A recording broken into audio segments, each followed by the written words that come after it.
Bueno, estamos con Gilbert Violeta, congresista de Peruanos por el Cambio. Lo hemos invitado porque le ha presentado un proyecto de ley de modificación constitucional en el tema de la reforma política que es interesante, pero antes de eso, comentar, por ejemplo, este asunto. Gilbert, buenas noches. ¿Qué tal? Buenas noches, Jaime, muchas gracias por la invitación. Bueno, ¿qué le pasa al presidente, digamos, rajar así el Congreso peruano en territorio chileno? No es, digamos, una... Es una práctica usual. Bueno, el presidente yo creo que lo que está haciendo es, ha marcado territorio sobre la defensa del ministro Saavedra, cosa que ya lo había hecho el gabinete en pleno días atrás. El gabinete salió a respaldar al ministro Saavedra, y esta que era una conferencia académica, así es un poco el presidente, tiene, digamos, esas siempre libertades para poder expresar lo que él realmente cree. Lo que él cree es que hay todo un espacio que se está moviendo para tumbarse al ministro Saavedra, que no es, dicho sea de paso, del Congreso como una unidad monolítica, es de una fracción del Congreso, específicamente el grupo parlamentario fujimorista, quienes son los que han básicamente cuestionado al ministro Saavedra, ¿no? Ahora, antes de entrar a eso, ahí el presidente estaba buscando el byte, pero no lo hemos podido encontrar, pero sí lo escuché yo. Dijo que la educación se había, que lo dijo en Chile, que la educación se había caído tremendamente en el Perú, y por ejemplo también como parte de eso el salario de los maestros en los años 90 como consecuencia del ajuste. Y esto no es cierto. La educación y los salarios de los maestros se cayeron tremendamente en los 80 como producto de la inflación, de la hiperinflación y de la caída de los ingresos del Estado. Desde digamos, mediados de los 70, pero sobre todo en los 80, y sobre todo durante el primer gobierno de Alan García. Más bien a partir de los 90 empiezan a subir ligeramente, no mucho, pero ligeramente el salario de los maestros. Y ese salario es doblado, sí, por Toledo. Claro, tú sabes entonces ahí hay problemas de información. Claro, tú sabes que, seamos realistas, el salario de los maestros históricamente nunca ha sido bueno. Siempre ha sido, en general, ha sido bastante precario. En los 60 era bueno, por favor. Era bueno sobre un salario ganaba $2.000. Sobre una educación bastante reducida. Yo quiero entrar, a propósito que tocas el tema de educación, un componente nada más del tema de educación, a propósito que hemos estado discutiendo el presupuesto. La infraestructura educativa. Necesitamos 60.000 millones de soles para rehabilitar los colegios a nivel nacional. Sí. Creo que ahí el presidente Kuczynski podría hacer una convocatoria bastante amplia de todas las fuerzas políticas, porque probablemente eso suponga incluso algo de endeudamiento público, pero creo que esta es una apuesta, a propósito de lo que tú mencionas, a propósito de lo que menciona el presidente Kuczynski, esta es una apuesta en la que todas las fuerzas políticas deberíamos ponernos de acuerdo. Si hay algo en lo cual invertir y por lo cual podríamos endeudarnos, debería ser la educación. Bueno, hay una serie de temas hay que priorizar, en fin, pero regresemos al asunto Saavedra. Finalmente, ¿el ministro Saavedra va a ser censurado? ¿Cuál es la percepción que tienen ustedes desde Peruanos por el Cambio? Es decir, bueno, ¿cómo ven ustedes al fujimorismo en este caso? Bueno, esperemos que no pase del pliego interrogatorio que ha planteado un grupo parlamentario, y que el ministro venga, explique cada uno de los temas, que absuelva las dudas, las interrogantes que puedan existir en general, pero que eso no se convierta en una censura. No tiene por qué haber una censura. Si él responde, digamos, ¿cuál es hay buena fe en el Congreso, en el sentido de que si el ministro responde de una manera, digamos, medianamente satisfactoria a las preguntas, entonces no sería censurado? Claro, ¿O hay una decisión política? La interpelación como mecanismo constitucional le permite al Congreso llamar a cualquier ministro a que responda lo que los congresistas creemos que tiene que responder, pero de ahí pasar a una censura, yo creo que hay otro paso. Mi pregunta va por tu percepción acerca del ánimo fujimorista, del ánimo de la mayoría, incluyendo a los apristas, que son los que están planteando finalmente el tema. ¿Hay un ánimo de censura a como dé lugar? Yo creo que hay un ánimo de censura. Lo que ocurre es que... ¿O van a escuchar razones? No, yo creo que puede haber un ánimo de censura, pero creo que lo que no va a haber es tampoco la irracionalidad de una decisión si es que el ministro absuelve adecuadamente un pliego interrogatorio. Creo que en varios momentos el mismo fujimorismo ha sabido retroceder cuando ve que hay una posición razonable del otro lado. Ahora, lo que no tiene mucho sentido eventualmente es provocar al fujimorismo con cosas que son absurdas. Por ejemplo, la vicepresidenta, la segunda vicepresidenta y congresista Mercedes Arauz ha declarado hoy día que no sé por qué, que Vladimiro Guarroc no debería ser contratado por Petroperú, que ella cree que no ha sido contratado en realidad porque se había anunciado que sería contratado por Petroperú para que se encargue de las relaciones comunitarias, que sería una gran decisión. Petroperú está en un grave problema de relación con todas las comunidades nativas que están en algunos casos saboteando el oleoducto y todo lo demás.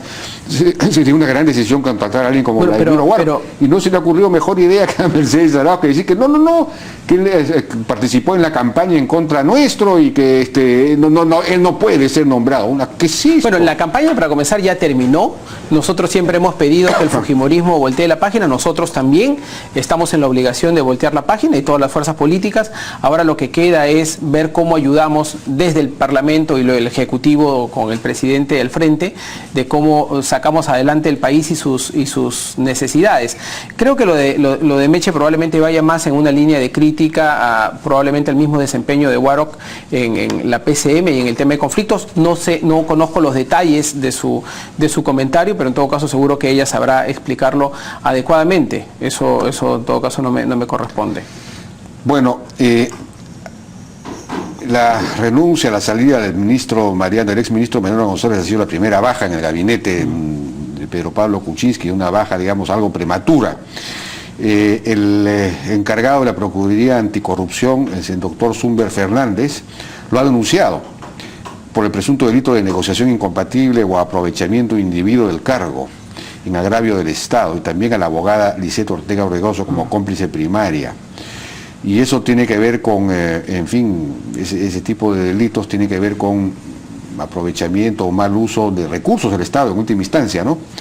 ¿Qué opinión le merece esto? Bueno, creo que lo que hay es básicamente un conflicto ético de una persona que, ejerciendo una función tan importante como la de un ministerio, habría contratado, digamos, no tan correctamente a una persona con la que tiene una relación sentimental. Sí creo que el procurador ha hecho lo que le correspondía hacer.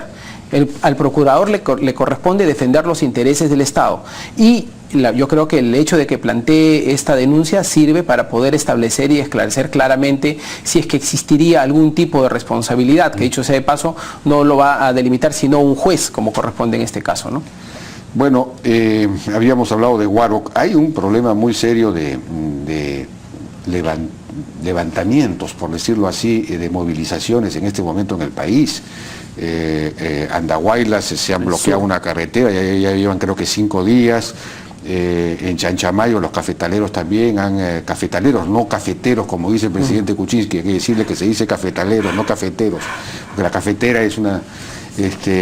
bueno, en Chanchamayo también han bloqueado la carretera, entonces están empezando a bloquear por todas partes porque sienten que este es un gobierno muy débil, en donde ese es el expediente para conseguir cosas, y como no hay castigos, no hay juicios, a los que bloquear carretera es un delito, sin embargo no se castiga, hay impunidad total.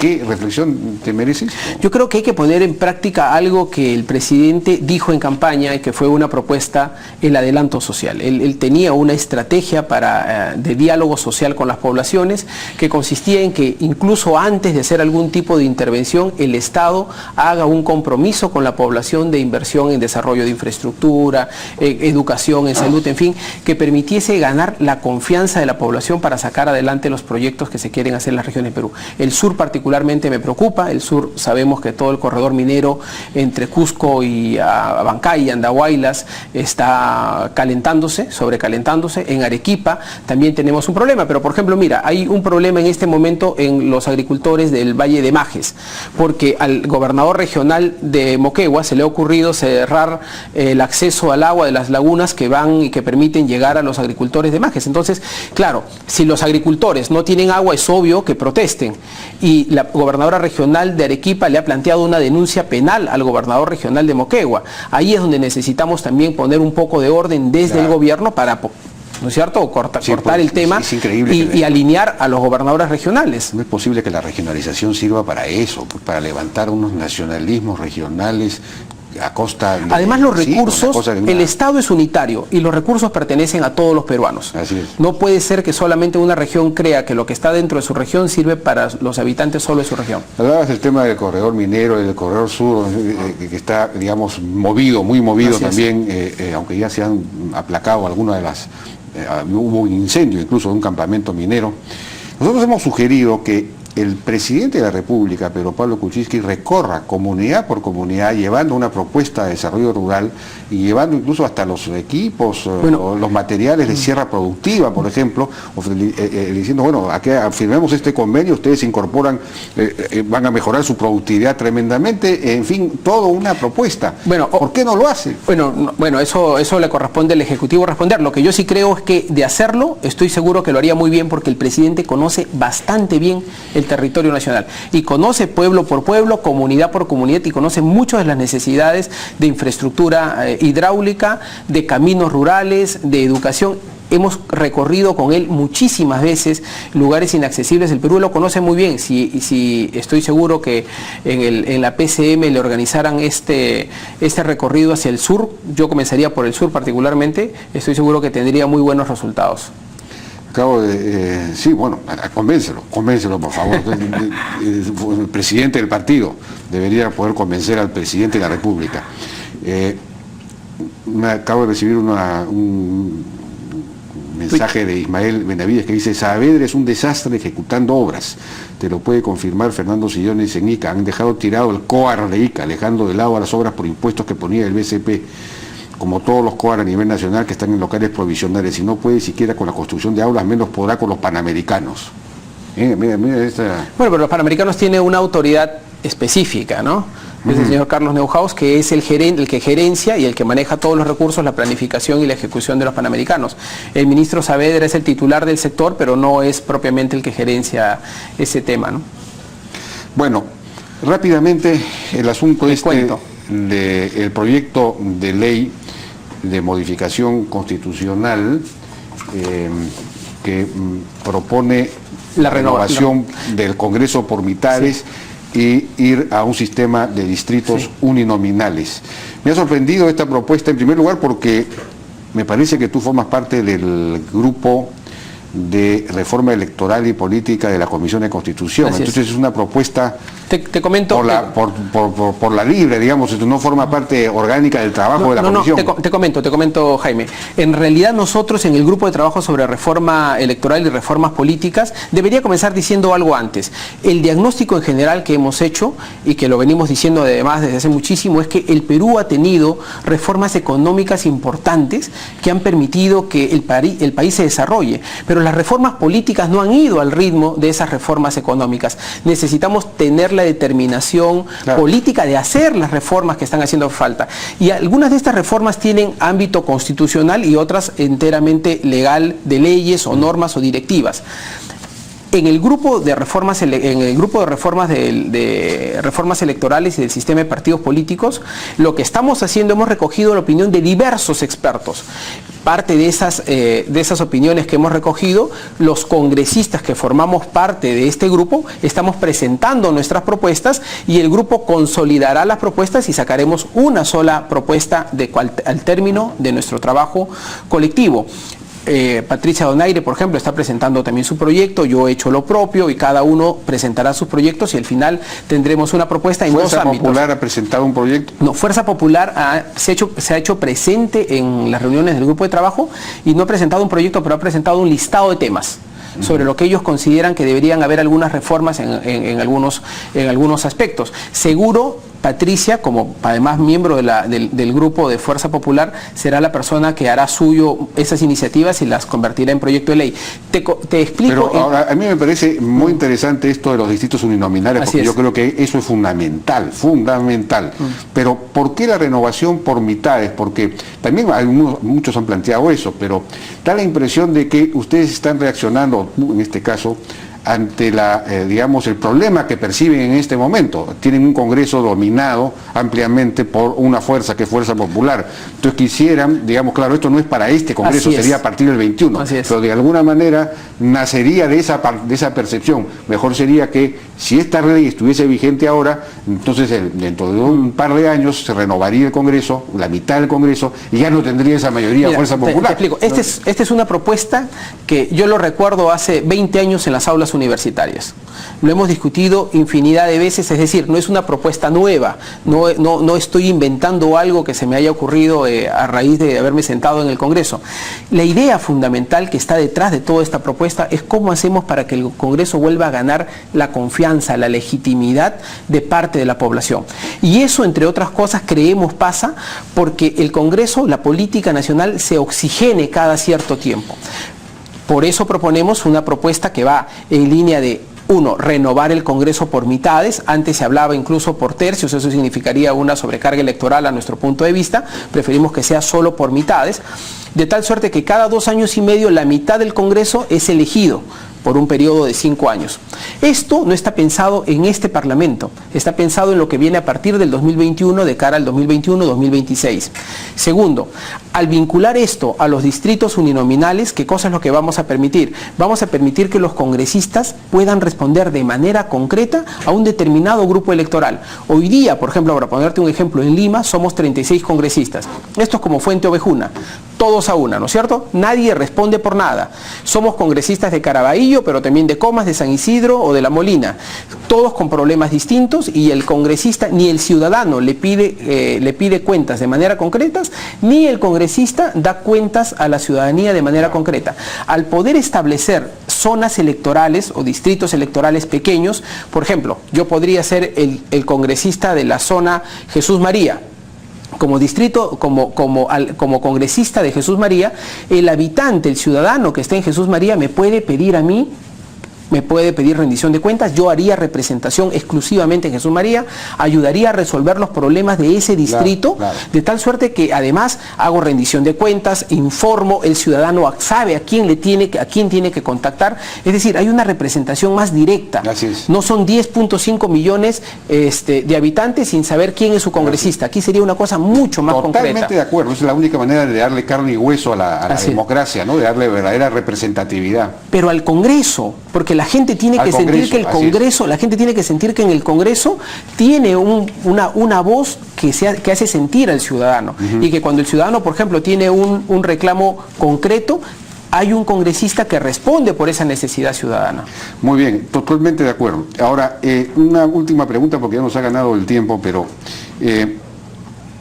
ha habido una invocación, un comunicado de la Asociación Transparencia, que dicho sea de paso ha formulado, ha presentado un proyecto de ley de modificaciones constitucionales y legales bien amplio en varios temas, no solamente temas electorales y partidarios, sino también Congreso. Sí, lo estamos tomando. Poder judicial, etcétera, bien pensado, bien hecho, ojalá que eso sea. Pero ellos han sacado un pronunciamiento específico, ahora, respecto de este grupo al que usted pertenece, señalando que debería, sin perjuicio de los cambios constitucionales y todo lo que hay que hacer, los trabajos de fondo, hay que incluir una serie de aspectos urgentes para estas elecciones, elecciones del 2018. Por ejemplo,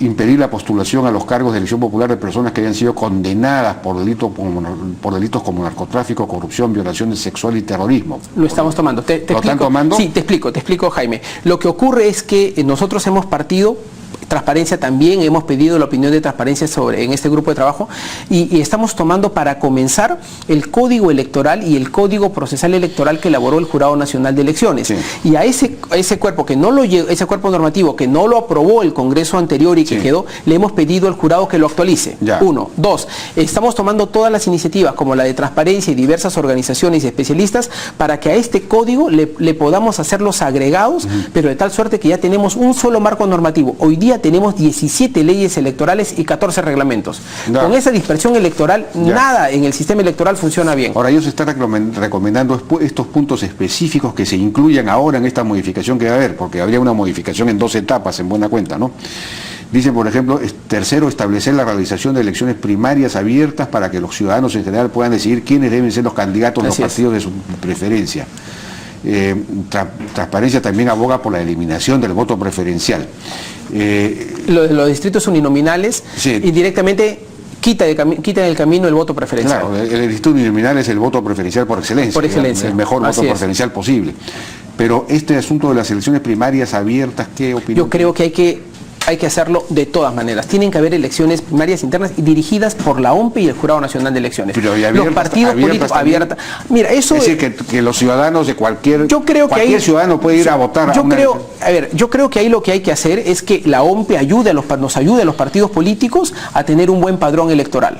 Si tenemos un buen padrón electoral y antes de ir a un proceso electoral abrimos los padrones democráticamente, transparentemente, a que todo ciudadano que quiere estar inscrito y votar para un partido político lo haga. Segundo, la elección en estas elecciones primarias tiene que ser simultáneamente en todos los partidos políticos, porque si no, yo me puedo ir a votar al APRA, el otro día voy a votar en Peruanos por el Cambio, el otro día voy a votar en el PPC. De acuerdo. Pero estos procesos tienen que ser dirigidos por los órganos electorales. Pero serían elecciones abiertas, es mi pregunta.